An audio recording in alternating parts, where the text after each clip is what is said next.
BFM Business. Toute l'info éco et business à la mi-journée. 60 minutes business. Guillaume Paul. Midi 17, alors on en parlait tout à l'heure, malgré la 5e vague, malgré Omicron, ça n'est pas encore l'hécatombe dans les entreprises en matière d'absentéisme. Non, pour l'instant, ça va à peu près. Et en plus de ça, on a des entreprises, vous allez le voir, qui apparemment sont sereines. C'est le moins qu'on puisse dire pour cette année 2022. On va en parler avec nos invités. Emmanuel Le Chypre qui est avec nous. Bonjour Emmanuel. Bonjour. Et puis Gilles Bonenfant, le président d'Eurogroupe Consulting. Bonjour Gilles Bonenfant. Merci d'être avec nous. Les grandes entreprises françaises, vous nous le dites, sont très optimistes pour 2022. C'est ce qui ressort du 17e baromètre que vous publiez chaque début d'année avec BFM Business. Elles sont très optimistes. À quel point, Gilles Bonenfant, exactement? Il y a un vrai vent d'enthousiasme. Vous savez que cette enquête qu'on mène chaque année porte sur 4 grands critères. Ouais. La vision de l'activité, la vision de la rentabilité, la vision des investissements et la vision des recrutements. Les 100 plus grandes entreprises, je précise. Oui, on cible les 100 plus grandes entreprises. Et en fait, on a sur l'ensemble des critères une vision très optimiste de l'année qui démarre, avec une logique qui peut se comprendre. C'est à la fois le symbole de la résilience des entreprises, de la réactivité que les chefs d'entreprise ont petit à petit, crise après crise, réussi à mettre en œuvre, et puis un constat fort, l'engagement des collaborateurs, malgré les difficultés du mois de janvier, de reprise, vous parlez d'autres, on sent que l'engagement est toujours là, et la croyance, la force est là, sur tous les critères. Sur tous les critères, c'est positif. Et sur un critère qui est quand même un critère qu'on regarde de plus en plus, c'est le critère de l'emploi, ou de l'embauche, ou du recrutement. C'est critères sur lesquels on a le bond le plus fort cette année, et en particulier en France. On va voir les chiffres dans un instant, mais alors vous dites qu'il peut se comprendre parce que résilience, qu'il peut aussi interroger parce qu'incertitude et aléa de ce qui peut nous arriver dans les prochains mois. Voilà, oui, mais enfin, il y a des allers-retours d'aléas, on a eu l'habitude, ça a démarré en 2008, et là on avait du mal, et puis finalement les chefs d'entreprise ont appris. Puis il y a quand même, au-delà de cette croyance et de cet engagement, il y a quand même une forte impulsion politique et économique à la fois de la France, faut le souligner, et à la fois de l'Europe. Donc il y a un certain nombre de conjonctures qui font que il y a un vent d'optimisme, un vent d'enthousiasme. Alors on n'est pas à l'abri d'une 6e vague, on n'est pas à l'abri d'un certain nombre de sujets. Le point moi qui me marque finalement, c'est que je les trouve enthousiastes sur beaucoup de choses et presque un peu trop sur un point. C'est sur la géopolitique. Je pense que le sujet géopolitique, vous savez, donc Euro Consulting est un cabinet de conseil en organisation, en stratégie. On fête à la fin de la semaine nos 40 ans. Donc, à la fois le baromètre et ce que j'en fais chez nos clients m'amène à voir cette vision-là. Et je trouve qu'au travers du baromètre, on a un regard peut-être un peu pas assez prudent, je vais l'appeler comme ça, sur le risque géopolitique. Avec ce qui s'ensuit, c'est les prix du brut, évidemment, on est sur les prix du brut, les problèmes d'approvisionnement, et puis il y a 2-3 conflits internationaux qui peuvent, quand les Chinois décident de fermer un port parce qu'il y a X, et souvent c'est X très réduit de cas de Covid, sur les chaînes d'approvisionnement mondiales et sur la supply chain, ça pèse énormément. Mais vous nous dites optimisme aussi en ce qui concerne l'embauche, disons, on peut en dire un mot, et l'investissement d'une manière générale. Ça exactement. Sur les deux sujets, on compare toujours l'investissement et l'embauche en France et à l'international, et ce sont 2 critères qui sont en forte croissance cette année, de façon très significative, plus 15 points sur la France, plus 19 points sur l'international, sur l'embauche. Donc, toutes les actualités économiques qu'on entend jour après jour parlent d'employabilité, parlent de recrutement, on le voit. Études réalisées donc Eurogroupe Consulting et BFM Business. Emmanuel, vous les validez? Est-ce que ça valide aussi tout ce que vous observez, vous, depuis des semaines, finalement, Emmanuel? Oui, malgré la menace Omicron. Il y a vraiment plusieurs leçons intéressantes. D'abord, c'est la première enquête qu'on a quasiment post-effet Omicron, puisque avec Gilles, ce qu'on a fait, c'est que il y a eu une première vague d'interrogation des chefs d'entreprise en décembre. Donc on est avant Omicron, et puis on s'est dit mais il faut quand même avoir la réaction des chefs d'entreprise à cette vague qui est quand même pour les entreprises déstabilisatrice. Vous les avez réinterrogés en l'espace de quelques jours, en l'espace de... notamment déstabilisatrice de l'intérieur. Alors c'est possible parce que là pour le coup c'est la règle du jeu, on a les 100 principales entreprises françaises, donc c'est jouable, et ce qui ressort c'est effectivement que Omicron ne modifie pas les projets des chefs d'entreprise pour 2022. Alors effectivement, en matière, moi ce qui me frappe, c'est qu'on fait cette enquête depuis 2006, et si on combine tous les critères, c'est quasiment la meilleure enquête qu'on ait jamais obtenue. Sur les effectifs, on est au plus haut. Sur les intentions de recrutement, on est au plus haut depuis 2011. Mais parce qu'il y avait un optimisme forcené début 2011, mais que l'année 2011 n'a pas tenu finalement toutes ses promesses. En pleine crise des subprimes, ça de la dette de la zone euro. Oui. Et puis il y a aussi, par exemple, sur l'investissement, moi je suis surpris par la priorité accordée à l'investissement. Alors est-ce que c'est lié aussi aux pénuries de main-d'œuvre où on se dit faut faire de la substitution capital-travail? En tout cas, sur l'investissement, on n'a jamais eu des chiffres aussi élevés depuis que l'enquête existe en 2006. Ça vous étonne ces chiffres sur l'investissement, d'un mot? C'est quand même aussi le nerf de la guerre. Oui, je pense que c'est bien. Je trouve intéressant aussi, c'est dans les priorités qu'on demande aux dirigeants. Il y a 2 priorités qui arrivent à égalité, au quasi-égalité. C'est la rentabilité, on sait très bien que c'est le nerf de la guerre des entreprises, mais également l'attention RH, le souci, l'engagement. Comment on tient dans la durée? De la lassitude, il y en a. On sait très bien que les collaborateurs sont las de tout ça, c'est logique, c'est normal. Mais que les dirigeants mettent sur la même priorité, cette attention sur la rentabilité future et cette attention sur l'engagement et l'attention portée aux collaborateurs, ça c'est la première fois qu'on le voit et je trouve que c'est extrêmement positif. Ça souligne que les dirigeants... Des héritages de la crise, peut-être, quelque part. Enfin, voilà. Oui, c'est de cette succession de crises, parce que finalement, ça fait 2 ans que ça dure, 2 ans qu'on est dans une incertitude, 2 ans qu'on se pose des questions, et dans un terme qui est 2022, pour reprendre ce que disait Emmanuel à l'instant, voilà, tous les indicateurs sont extrêmement positifs. Donc là, on est sur l'état d'esprit des chefs d'entreprise des 100 plus grandes entreprises en France.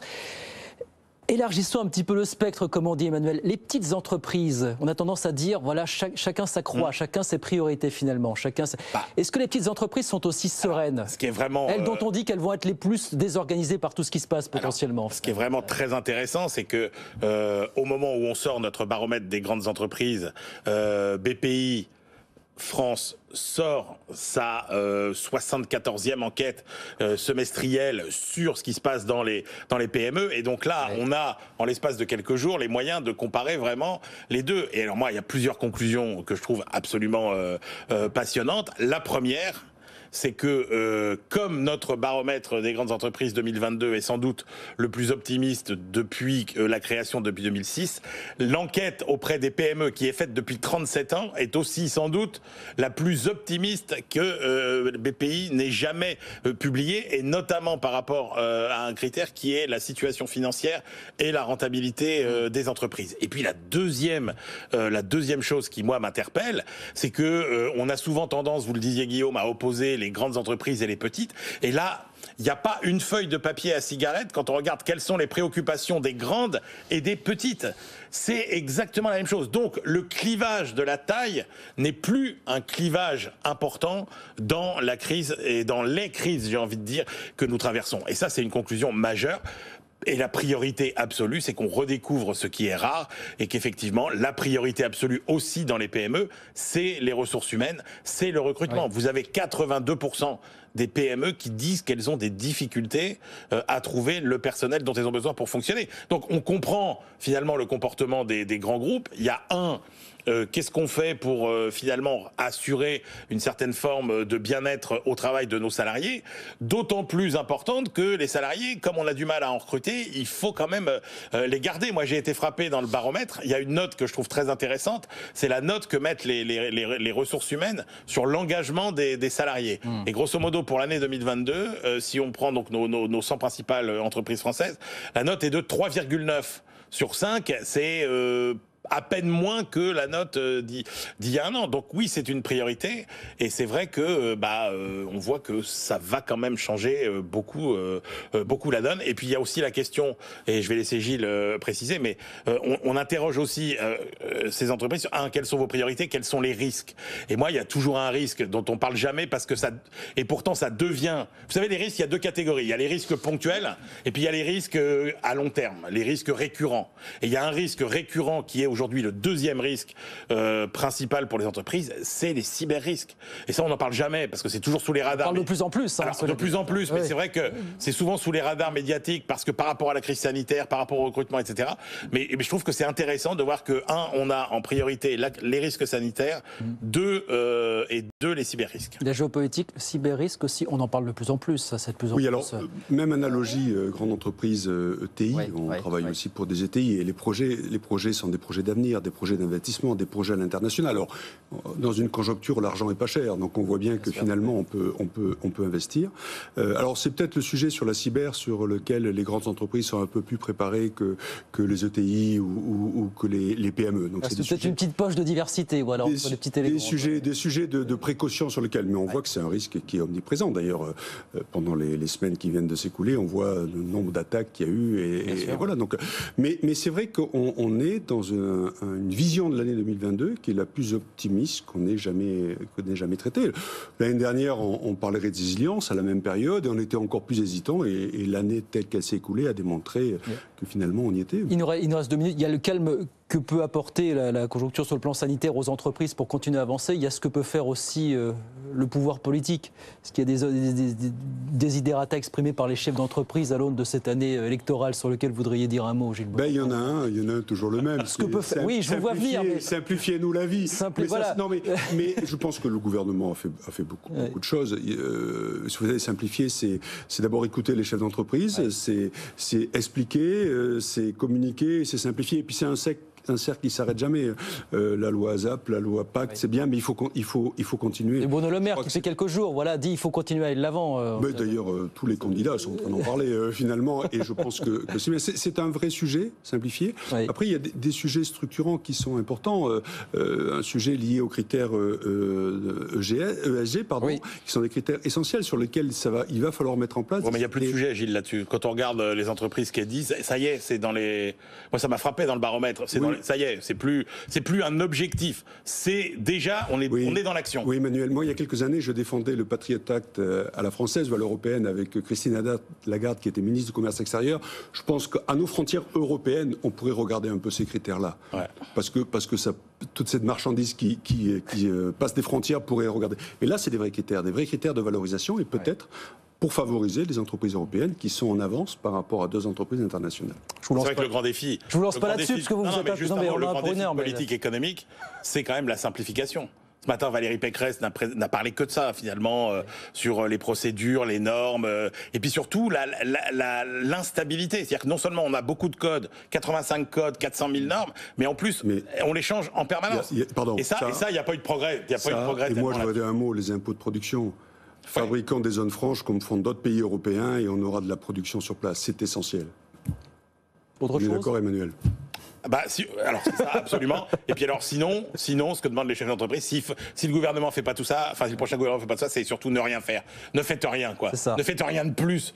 Ne faites rien de plus compliqué que ce qui est déjà très très compliqué. Le message est passé. En tout cas, grande surprise et grande satisfaction de ce 17e baromètre. Les entreprises françaises, les grandes en tout cas, ont un moral d'acier pour entamer cette année 2022. Merci beaucoup, Gilles Bonenfant. Merci d'être venu voir le président d'Eurogroup Consulting. Merci Emmanuel Le Chypre, éditorialiste BFM Business, avec nous ce midi dans 60 minutes business.